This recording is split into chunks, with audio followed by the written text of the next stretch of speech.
Hi friends, today headset 2025కి సంబంధించి edit option అయితే ఇవ్వడం జరిగింది.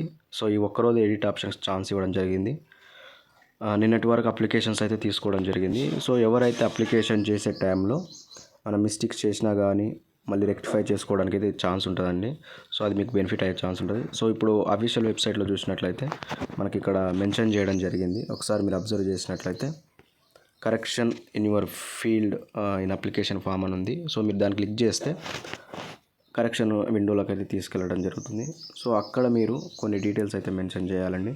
మీ యొక్క రిఫరెన్స్ ఐడి కావచ్చు, అండ్ పేమెంట్ ఐడి కావచ్చు, and date of birth, and also mobile number enter చేసిన తర్వాత మీకు అప్లికేషన్ ఫామ్ అనేది మీరు ఏ విధంగా అప్లై చేస్తారో యాజ్ ఇట్ ఈస్గా చూపిస్తుంది. సో అక్కడ మీరు ఏదైనా కరెక్షన్ చేయాలనుకుంటే, సో మీరు మీకు ఎడ్యుకేషన్ డీటెయిల్స్ రాంగ్గా మెన్షన్ చేసినా, లేకపోతే మీ పర్సనల్ డీటెయిల్స్ మెన్షన్ చేసినా అన్నీ కూడా కరెక్షన్ అయ్యే ఛాన్స్ అయితే ఉంటుందండి. సో అదైతే అబ్జర్వ్ చేసుకోండి. ఈ యొక్క ఆపర్చునిటీ అయితే యూజ్ చేసుకోండి. సో ఈరోజు కనుక మీరు ఎడిట్ ఆప్షన్ అనేది కరెక్షన్ చేసుకోకపోతే ఫర్దర్ అయితే మీకైతే ఇబ్బంది అయ్యే ఛాన్స్ ఉంటుంది. అదొకరైతే అబ్జర్వ్ చేయండి ఫ్రెండ్స్. ఈ విధంగా మీకు హెడ్సెట్కి సంబంధించి కావచ్చు, పీజీ సెట్కి సంబంధించి కావచ్చు, ఎటువంటి డౌట్స్ను కూడా కామెంట్ చేయండి. ఫర్దర్గా మీకు ఇన్ఫర్మేషన్ ఇచ్చే యూజ్ అయితే ఉంటుంది. So thank you friends, all of you.